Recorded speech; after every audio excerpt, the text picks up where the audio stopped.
d'opposition qu'il y a eu entre les fils du même terre. Donc, ce sont des événements qui ont déjà eu cours au sein de la CEDEAO et l'armée commune de la CEDEAO n'a pas pu, en tout cas, empêcher qu'il advienne ce qu'il est advenu finalement. Voilà, donc il y a des manquements partout.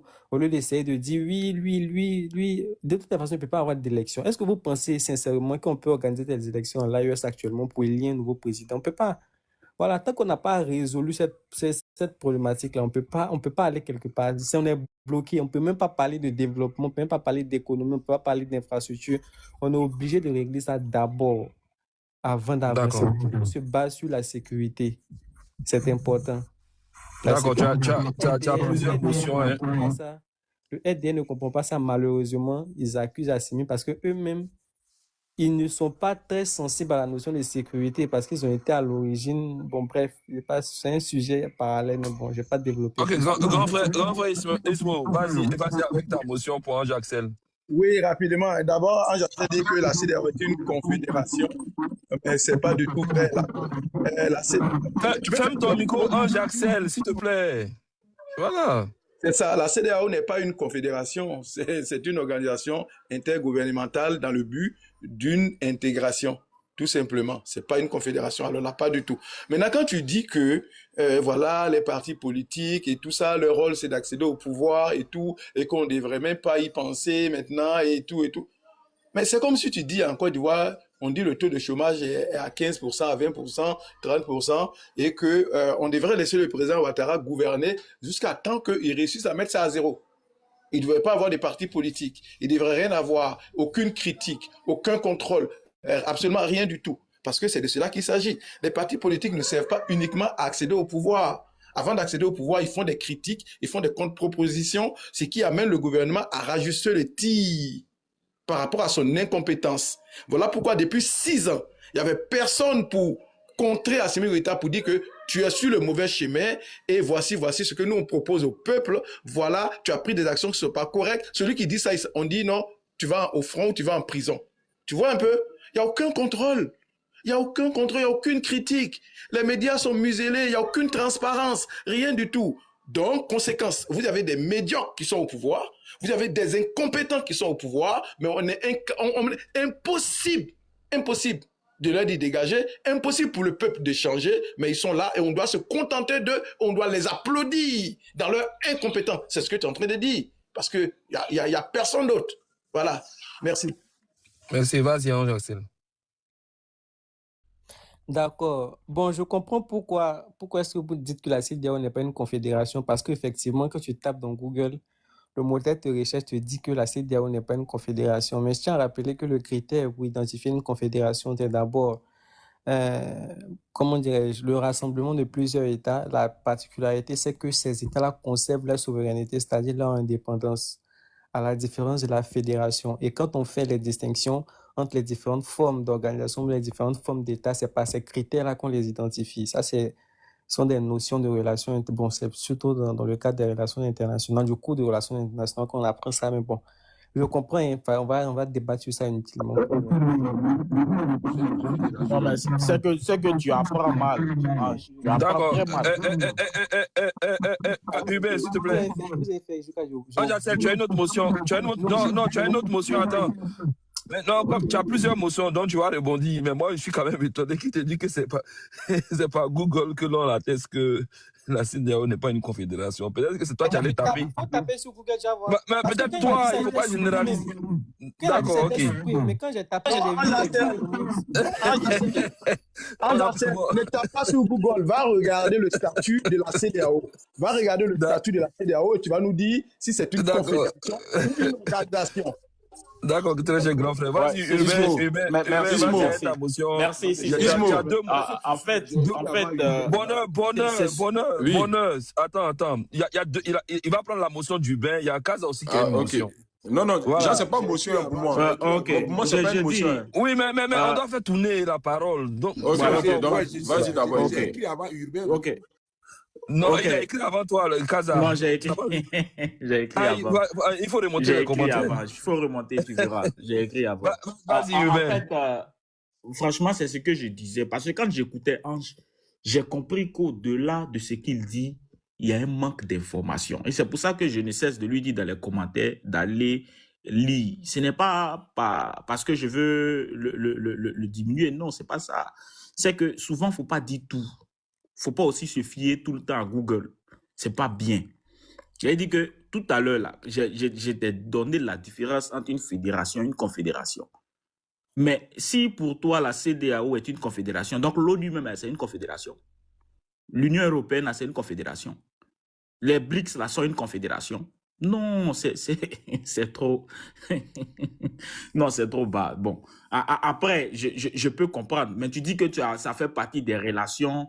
Tu as parlé de quoi? De cours en relations internationales. Il faut aller relire encore tes cours, là, franchement. Voilà, parce qu'il ne faut pas venir mélanger les cacahuètes et puis, voilà, et puis tout en même temps. Ça ne se fait pas. La question que j'ai bien envie de te poser pour chuter, c'est pour toi, Ange, c'est quoi le but premier des États lorsque le Mali, le Niger et le Burkina décident de se mettre ensemble? C'était quoi l'objectif? Damemba a été remplacé, il a subi un coup d'État après 8 mois. Pareil au Mali, à moins de 2 ans, ils ont fait un autre coup d'État, d'un coup d'État. C'était quoi l'objectif? Voilà ma question. Vas-y, hein, j'accepte. Réponds un peu, après tu vas récupérer. Tu vas prendre la motion de proposant. Déjà, quand tu as fait tout ton développement sur les différentes fédérations, je n'ai pas voulu rentrer dedans parce que ce sont des notions juridiques pour lesquelles tu n'as pas suffisamment de maîtrise, tu vois. J'ai pas voulu, parce qu'elle te contredit, c'est difficile parce que quand quelqu'un lit quelque chose sur Google, c'est difficile de lui expliquer autrement. Donc, j'accepte. On a compris, tu as raison sur ce point-là. Maintenant, sur les objectifs de l'AES. Déjà, premièrement, leurs premiers objectifs, c'était pour des raisons sécuritaires. D'ailleurs, quand tu prends la charte de l'État de Goma, l'article 3, ils te disent que l'intérêt de leur association, c'est la défense de leur territoire. Et c'est en ce sens-là qu'ils ont pris, il y a plusieurs dispositions, plusieurs prescriptions pour dire que oui, accord d'autodéfense, quand un attaqué, on considère un peu comme, calcul sur le modèle de l'OTAN, le modèle de réaction que les États de l'OTAN ont décidé d'adopter en cas d'agression d'un État membre de l'OTAN. C'est un peu pareil, juste qu'ils l'ont limité à l'échelle de 3 États. Deuxièmement, après, ils se sont rendus compte qu'au-delà des questions de défense, ils doivent quand même développer leur pays, économie, infrastructure, etc., échanges commerciaux. C'est dans ce sens-là qu'en 2024, ils ont tenu le premier sommet des chefs d'État de l'AES. Et c'est pendant ce sommet-là qu'ils ont adopté un traité pour étendre. C'est-à-dire que c'était d'abord la défense et ils ont étendu ça. C'est après ça, maintenant, je crois, je ne sais pas si ça a premier avant, ça ou bien dans le même qu'ils ont créé la banque d'investissement. Ils ont créé une banque là, je sais pas, une banque d'investissement de l'AES. Et puis, ils ont beaucoup d'autres projets qui vont venir compléter tout le dispositif. En tout cas, c'est prévu dans leur plan d'action. Ce sont des choses qui déroulent au fur et à mesure. Un plan d'action peut s'exécuter sur plusieurs années. Donc, pourquoi forcément dire que, OK, pourquoi ne pas faire ils ont dit pourquoi ne pas faire cette année? Ah non, notre PND là, c'est sur 4 ans qu'on les exécute. Le plan stratégique là, c'est sur 30 ans. Même l'agenda de l'Union africaine, c'est sur 30 ans. Voilà, donc vraiment, ça prend du temps. Les choses qui s'exécutent à l'échelle ça prend du temps. Merci. Je voulais te répondre à une question de tout, j'ai complètement oublié. Ok, merci. Le proposant, vas-y pour ta motion. Hein. Voilà, on va passer la parole à Thompson. Non, moi, je voulais poser la question à Jacel. Moi, à force, je suis contaminé. Hein. Au début de ces propos-là, m'ont quand même choqué. Il dit non, on ne doit pas s'en prendre à Assimi Goïta. Mais c'est qui? Mais franchement, là, c'est qui a... Jacel répond. Bon, j'ai pas dit ça part un peu dans le même. Je pense que la motion de Kaza part un peu dans le même sens que la motion d'Ismo. Hein. Bon, tu n'as pas encore répondu. Pardon. Oui. Mais peut-être que ça voulait répondre, puis j'ai oublié. Peut-être que je n'ai pas suffisamment entendu ou bien écouté, je n'ai pas compris. Parce que j'ai dit qu'effectivement, Ismo pourra peut-être signifier ça après, confirmer. J'ai dit qu'effectivement, c'est de leur responsabilité en tant que chef d'État d'assurer la défense de leur territoire. C'est normal. Mais actuellement, quelqu'un est dans une situation, c'est le peuple aussi qui est mis en cause. C'est le peuple aussi qui est en danger. Donc, pourquoi venir à chaque fois dire, oui, les dirigeants, c'est vrai qu'il y a des manquements à leur niveau, c'est vrai. Mais pour le moment, là, on ne peut même pas mettre un nouveau chef d'État. Pour le moment, on ne peut même pas organiser des élections pour dire on va élire un. Donc, comme ils sont encore là, mobilisons-nous autour d'eux, apportons-leur les aides qu'il faut. Mettons-leur dit, quand on finit de vous aider, quand ça finit là, on a fini de repousser suffisamment, vous êtes à l'aise, on va organiser des élections et puis on va élire un autre président. De toute façon, même si on prend un autre président pour venir, ça va pas apporter de solution, c'est pareil, rien ne va changer. Voilà, donc c'est tout ce que je dis. Sinon, effectivement, tu as raison, c'est de leur responsabilité. D'accord. Merci. Ok, donc le pitch n'a pas servi à grand chose. Donc, Thompson, vas-y, pour t'entendre parole, et puis on va écouter. Non, monsieur Cerveau, après Thompson, on va te donner la parole. Tu es le seul représentant de la SC. C'est pas Bobo Cissé est descendu. Il est descendu, bon, malheureusement. Vas-y, Thompson. Oui, monsieur Bobo Cissé est parti, franchement. Alors, et on a beaucoup débattu sur la crise malienne. Et puis, je vais vous montrer un peu l'importance de la démocratie, ceux qui supportent Assimi Goïta là. Regardez un peu. Et le Mali a pris son indépendance dans les années 60. Modibo Keïta au pouvoir. Tu vois, ils ont fait coup d'état sur Modibo Keïta et fin des années 60. Moussa Traoré était là. Et au coup d'état sur Moussa Traoré dans les années 90. Voilà, il y a une crise au Mali dans les années 90, machin, tout ça, où les étudiants sont descendus dans la rue, ils ont été massacrés, machin, tout ça. ATT a fait son coup d'état. Il a organisé les élections libres et transparentes. Alpha Oumar Konaré a pris le pouvoir de façon démocratique. Il a fait ses 2 mandats. ATT est revenu en 2000-2001, organiser les élections. Et Alpha Oumar Konaré a organisé les élections. ATT a gagné les élections. Donc de 92 en 2012, 20 ans dans une petite démocratie, même si elle n'était pas parfaite, au moins, et un avancement. Ils ont organisé la CAN et la construction des infrastructures. Et le Mali, franchement, même si tout n'était pas rose au Mali, au moins, franchement, ça allait bien au Mali. Mais 2012, à 3 mois, ou même 2 mois même, la fin du mandat des ATT, M. Aya Sanogo a fait son coup d'État. Le coup d'État le plus nul de l'histoire. Ils ont fait ça au Mali. Et les gens sont descendus dans la rue, ils ont applaudi ce coup d'État-là. Ils ont été pour ça. Les Maliens sont descendus dans la rue, ils ont dit oui, que c'était bien. On a vu ça au Mali. Et c'est là le problème. Maintenant, après avoir vu ça, on a des enchaînements de coups d'État. Et aujourd'hui, qu'est-ce qui se passe au Mali? Et le Mali est devenu aujourd'hui un cimetière à ciel ouvert. Des exactions partout. Les cadavres, le corps partout. On voit ça au Mali aujourd'hui.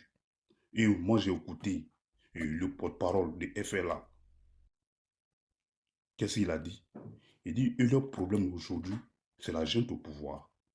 Le fait d'envoyer les soldats russes sur le territoire malien, ceux-là, ils ont commis des exactions dans le nord du Mali. Et les gens ont été déjà, eu leur problème là. Pourquoi Assimi Goïta, ils ont pris le pouvoir par les armes et ils ont envoyé les militaires russes, des Wagner au Mali? C'est tout le problème qui est là. Donc ils veulent le départ immédiat de Assimi Goïta. Mais ils ont leur raison. Moi, je n'ai pas dit qu'ils ont raison. Ils ont leur raison. Ils savent pourquoi ils le disent. Mais entre nous, après avoir écouté tout ça, et voir ce qui se passe au Mali, le problème, il est où? Le problème, c'est Assimi Goïta. Et Ange Assel vient nous dire qu'on ne peut pas organiser les élections dans cette situation. Mais qui jette l'éponge? Ils jettent l'éponge, Assimi Goïta a échoué. Voilà, ils mettent en place, c'est-à-dire un pouvoir de transition afin d'organiser les élections libres et transparentes. Et c'est ce qu'ils sont en train de réclamer. S'ils veulent réellement le bien du Mali. Donc, ce sont des gens qui sont ouverts à toutes les négociations. Et ils l'ont dit. Et le représentant de FLA, il a dit, le Front de libération de Azawad, il a dit, nous, aujourd'hui, là, on est ouvert à toute négociation. Mais notre problème, c'est la junte au pouvoir. Ça veut dire ce que ça veut dire. Si tu es un digne fils de ton pays, on sait comment tu es venu au pouvoir, tu as pris les armes. Je dis que oui, le Mali se trouve dans une insécurité totale. Je viens de libérer le Mali. Et que tu as échoué, qu'est-ce que tu dois faire? Tu aimes le Mali, il faut jeter l'éponge. Il faut mettre en place un gouvernement de transition. Et ils vont organiser les élections libres et transparentes. Ils vont appeler les autres au dialogue. Ils vont trouver un terrain d'entente. Moi, je pense qu'il n'est pas encore tard. Mais la balle se trouve dans le camp de Assimi Goïta. Et il a la balle en main. Donc c'est à lui de décider s'il veut le bonheur du Mali ou pas. Et on assis et puis on le regarde. Ce n'est pas le fait de parler beaucoup, c'est de poser des actes.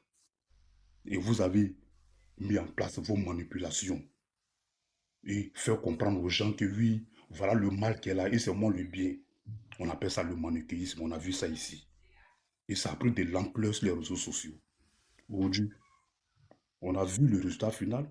Donc tout ce que vous avez fait hier, c'était du blabla et du gros mensonge. Et ce mensonge vous a rattrapé. Donc, cher ami, franchement, il faut quitter le pouvoir. Le pouvoir n'est pas fait pour tout le monde. Tu as échoué, c'est pas grave. Et là, ça, c'est dans les casernes, c'est au fond. Tu as commencé par là. C'est-à-dire, il faut prendre des armes, il faut aller au front. Quitte le pouvoir. On a vu depuis que vous êtes devenu au pouvoir, on a vu ce qui se passe dans l'AES. Il faut me laisser. Ils m'ont donné encore 40 secondes, vous me laissez terminer. Non, je vais profiter pour poser la question s'il y a des motions pour Thompson, quoi.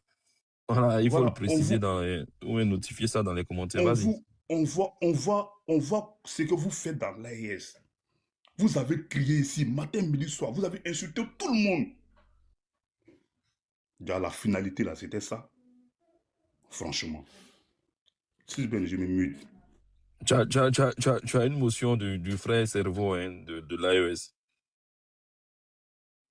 Ok, merci. À t'entendre, tu reviens chaque fois des élections. Ce que moi, je voudrais demander à savoir, en quoi le régime constitutionnel peut-il résoudre la situation du Mali actuellement? Et comment pourront-ils organiser une élection dans ces genres de situations pareilles? Merci. Vas-y, Thompson.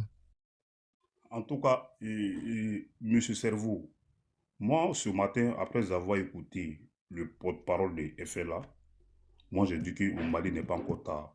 On peut encore organiser les élections libres et transparentes au Mali.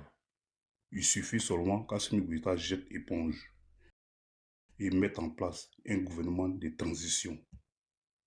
Moi, je vous dis, ceux-là, ils vont se calmer, ils vont déposer les armes. Vous allez voir, ils vont partir aux élections. Et c'est pourquoi j'ai dit que le bal se trouve dans le salon d'Assimi Goïta. Il est capable de le faire. Mais vu que où il est là, c'est-à-dire tout ce qui l'intéresse, c'est de satisfaire ses besoins, son désir. Et il est dans cette poursuite. Et on le connaît. Ceux qui prennent des armes pour s'accrocher au pouvoir, là, et on connaît leur posture. Ceux-là, ils sont là pour leur propre intérêt. Ce n'est pas l'intérêt supérieur de la nation, jamais de la vie. Assimi Goïta, il peut le faire. Pourquoi il refuse? Tout simplement, il n'aime pas le peuple malien. Il n'aime pas le Mali. Je m'arrête là, monsieur. Merci. Ok. D'accord, donc c'est vous. Voilà. Donc, je pense que tu as une autre motion. Il y a Urbain qui a une motion pour toi. Voilà. Donc, Urbain, vas-y pour ta motion. D'accord, très rapidement. Moi, je voudrais savoir, est-ce qu'aujourd'hui, là, la scission du Mali est évitable en l'état actuel? Merci. Parce que je vois la Zawad avec le FLA. Est-ce que c'est évitable quand au regard de ce que le pouvoir politique a affaibli? Et pour ma part, il a été affaibli depuis l'éviction de Choguel Kokala Maïga. Donc, est-ce que aujourd'hui, là, en l'état actuel, on peut dire que le Mali ne court pas vers une scission si cela n'est pas déjà acté? Merci. Maintenant, ok. Pour moi, mais ça, je peux considérer ça comme un additif, mais pour te permettre de mieux répondre là, il y a... du Mali. Parce que ce sont les indépendantistes qui sont là et ils veulent le territoire, ils veulent l'indépendance. Qu'on leur donne l'indépendance, je l'ai dit. Mais quand j'ai pris du recul, après avoir écouté le patron des FLA ce matin, je me dis que mais tout n'est pas encore terminé. Pour moi, le session... Mais tu l'as écouté où même? Parce que les gens me disent ça dans les commentaires. Tu l'as écouté où? C'est un communiqué officiel? C'est quoi? C'est France 24? C'est RFI? C'est où? Oui, je l'ai écouté, c'est audio. J'étais en bas du panel de Ivoire Débat. Ah, ok, vas-y, poursuis.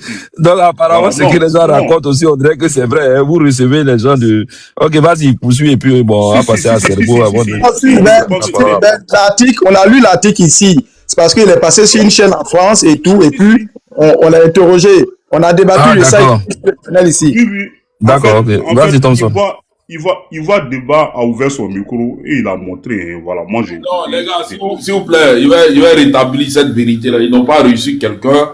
Vous pouvez trouver l'élément sur LCI, hein, parce que généralement les gens ils sont en France, mais ils n'aiment pas regarder les chaînes françaises, je ne sais pas pourquoi.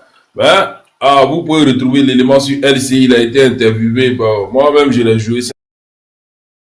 J'ai joué ça ici hier. Je sais pas, bon, les gens, souvent, quand on joue les éléments, ils nous demandent, vous avez enlevé ça ou vous avez enlevé ça ou. Mais, généralement, c'est comme ça. Et merci à d'accord. D'accord. Donc, après même la distract, comme si jamais tu as l'élément, voilà, sous la main, là, après tu peux nous jouer ça. Thompson, vas-y, on va passer à Cerveau avant de passer la parole à proposant. Pour dire à mon frère Hubert que, franchement, la session de Mali est évitable. Après avoir écouté ce monsieur-là, je dirais que c'est évitable. Voilà. Je m'émute, merci. Merci. Ok. Le très cher frère, le seul représentant de l'AES. Voilà, vas-y, prends ton temps de parole et puis après on va passer la parole aux proposants. Ok, merci. Et c'est vraiment décevant de voir aujourd'hui des gens se préoccuper des élections au sein de l'AES. Aujourd'hui, moi je me demande comment on peut organiser des élections dans un pays où la crise sécuritaire est à haute intensité. Lui, il parle seulement de FLA. Le FLA n'est pas la seule force qui attaque le Mali. Tu as oublié Al-Qaïda, tu as oublié Sinim. Toutes ces forces-là sont en train d'attaquer le Mali. Est-ce que ces forces-là sont prêtes à aller aux élections? Ça, c'est une question. Nous avons vu au Burkina en 2020, quand le président Roch-Marc Christian Kaboré a voulu organiser les élections, dont la plupart des intellectuels l'avaient conseillé de ne pas organiser les élections. Mais il a donné plus de 2 milliards aux terroristes pour pouvoir organiser les élections. Et cet argent a servi à quoi? À ces terroristes-là de s'armer encore plus pour venir mettre ou attaquer le Burkina Faso. Est-ce que je me fais comprendre? Donc aujourd'hui, pour moi, je m'aligne complètement derrière Axel. C'est pour dire, aujourd'hui au Mali, nous n'avons pas besoin d'un choix de régime. Nous avons besoin que les Maliens, que l'Afrique s'unissent, que les gens s'alignent derrière le Mali afin que cette crise sécuritaire-là puisse être résolue. Et après, maintenant, on en parlera. Aujourd'hui, le Mali est dans une transition. On ne peut pas quitter d'une transition à une transition. C'est reculer. Est-ce que je me fais comprendre? Donc, la démocratie, le régime exceptionnel, ce sont tous des régimes. Maintenant, ça dépend de comment on dirige. Nous avons vu la limite des régimes démocratiques aussi, ici aussi. Je prends l'exemple du Burkina. L'attaque terroriste a commencé au Burkina en quelle année? En 2015. C'était sous le règne de qui? De Roch-Marc Christian Kaboré. Il est venu comment? Par les élections. Est-ce que cela a empêché les terroristes de venir attaquer le Burkina? 2015, 2016, jusqu'en 2022, Roch était au pouvoir, mais le Burkina était attaqué, des villages étaient déguerpis. Est-ce que je me fais comprendre? C'est pour dire, ici, le régime n'est pas la solution, mais la solution est que tous les Maliens, les Burkinabés, les Nigériens laissent les divergences, que les gens se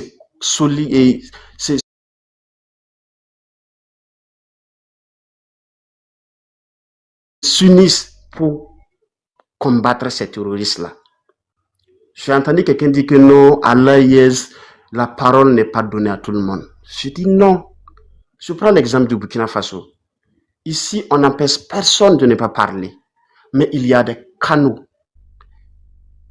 de dénonciation. Maintenant, c'est officiel et tout le monde le connaît. Si tu refuses de passer par ces canaux et tu veux aller comme tu veux, à ce moment, tu enfreins et tu dois subir. Et je vais faire comprendre. Le président a dit, celui qui a une proposition à faire.